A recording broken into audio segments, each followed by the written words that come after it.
हरियाणा में 25 मई को होने वाले लोकसभा चुनावों की शुरुआत आज यानी सोमवार से हो चुकी है। नामांकन प्रक्रिया दाखिल करने की जो एक प्रक्रिया है वो शुरू हो चुकी है। आखिर आज पहले दिन गुड़गांव लोकसभा से किस प्रत्याशी ने दर्ज किया है नामांकन, दिखाएंगे आपको इस खबर में। नमस्कार, मैं हूं मन्नू मेहता और आप देख रहे हैं गुरुग्राम न्यूज़।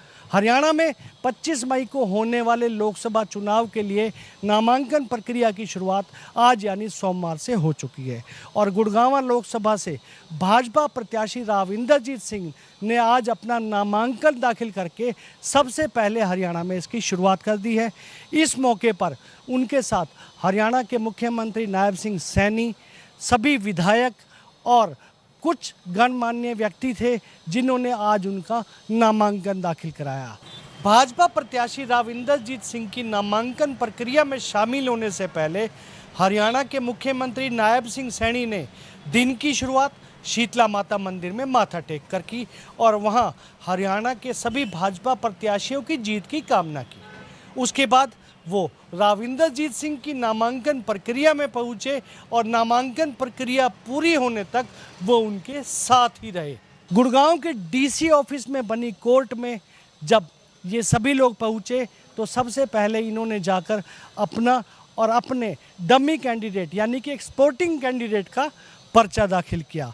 उसके बाद ये सभी नीचे आए। इस मौके पर हरियाणा के मुख्यमंत्री नायब सिंह सैनी ने कहा है कि आने वाले समय में हरियाणा में जो 10 की 10 सीटें हैं वो भाजपा को जाएंगी। वहीं इस मौके पर लोकसभा प्रत्याशी के तौर पर नामांकन करने वाले राव इंद्रजीत सिंह ने भी ये बताया कि आने वाले समय में जो विकास कार्य हैं उनको और ज़्यादा बढ़ाया जाएगा।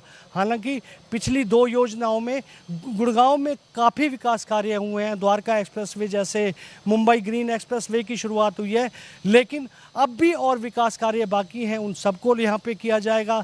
इसके साथ साथ मेवात में रेल की जो काफ़ी समय से डिमांड चली आ रही थी वो भी इस परियोजना में कहीं ना कहीं शुरू हो जाएगी। ये सब आज की इस लोकसभा जो नामांकन के बाद यहाँ के प्रत्याशी ने कहा है। गुड़गांव का इलेक्शन डेवलपमेंट के मुद्दे के ऊपर तो लड़ा ही जा रहा है, लेकिन नरेंद्र भाई मोदी की जो इमेज है पैन इंडिया ही नहीं, इंटरनेशनली जो नरेंद्र भाई मोदी की इमेज है उससे खासा प्रभाव हमारे हरियाणा के अंदर और गुड़गांव के अंदर प्रॉपर के अंदर भी रहा है।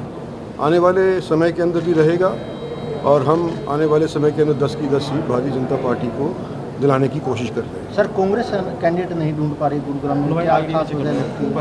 देखिए, कांग्रेस का मामला शायद कांग्रेस वालों से पूछो तो बेहतर है।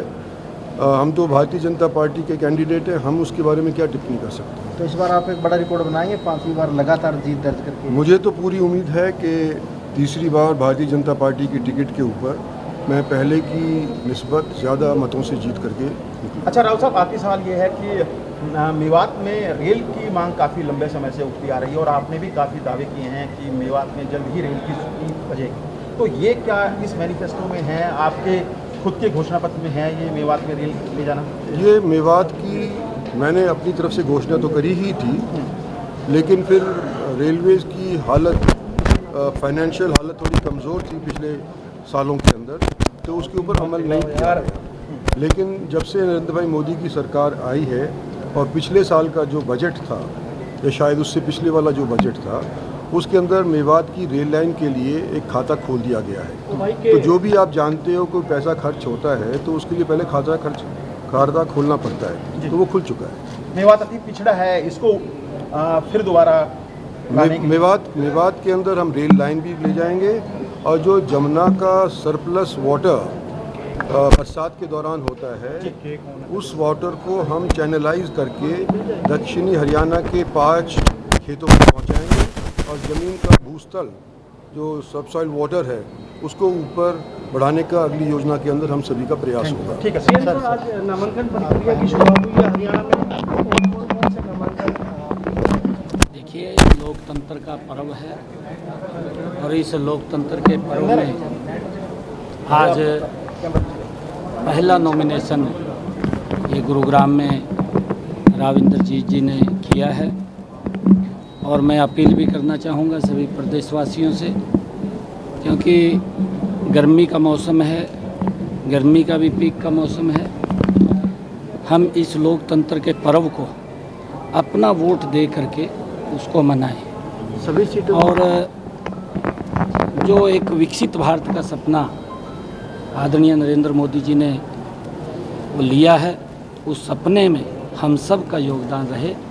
और हमें, क्योंकि 10 की 10 कमल के फूल खिला करके तीसरी बार नरेंद्र मोदी जी को प्रधानमंत्री बनाने का काम हरियाणा के लोग करेंगे और राव साहब बड़े मार्जिन के साथ तीसरी बार नरेंद्र मोदी जी को प्रधानमंत्री बनाने में राव साहब की बड़ी भूमिका होगी। कमल का फूल गुरुग्राम लोकसभा से जाएगा और उसमें हमारे लाखों लोगों की भावनाएं उस कमल के फूल में होंगी, जिससे विकसित भारत, ये विकसित राष्ट्र बन सके।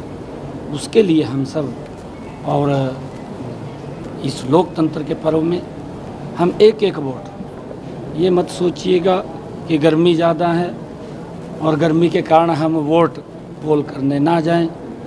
कई बार सोच लेते हैं, परंतु पूरे परिवार के साथ मेरा आग्रह है कि अपने परिवार को साथ लेकर के, अपने मोहल्ले पड़ोस के अंदर बात करते हुए, अपने मित्रजन और रिश्तेदारों से बात करते हुए हम इस राष्ट्र के हित के अंदर अपना वोट दें, अपना योगदान दें, ताकि ये राष्ट्र जिस गति से आगे बढ़ा है इन 10 वर्षों में नरेंद्र मोदी जी के नेतृत्व में और गति से आगे बढ़ सके।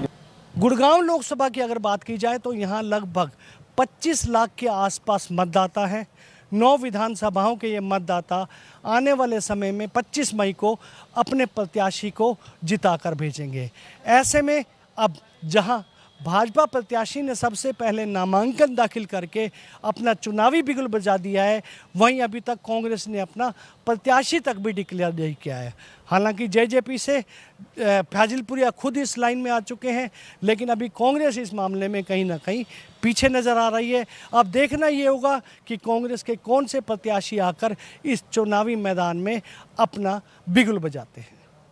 मेरे सहयोगी मोनू के साथ मैं मन्नू मेहता, गुरुग्राम न्यूज। इस खबर को ज़्यादा से ज़्यादा शेयर भी कीजिएगा ताकि ज़्यादा से ज़्यादा लोगों तक सही जानकारी सही समय तक पहुंच सके। नमस्कार।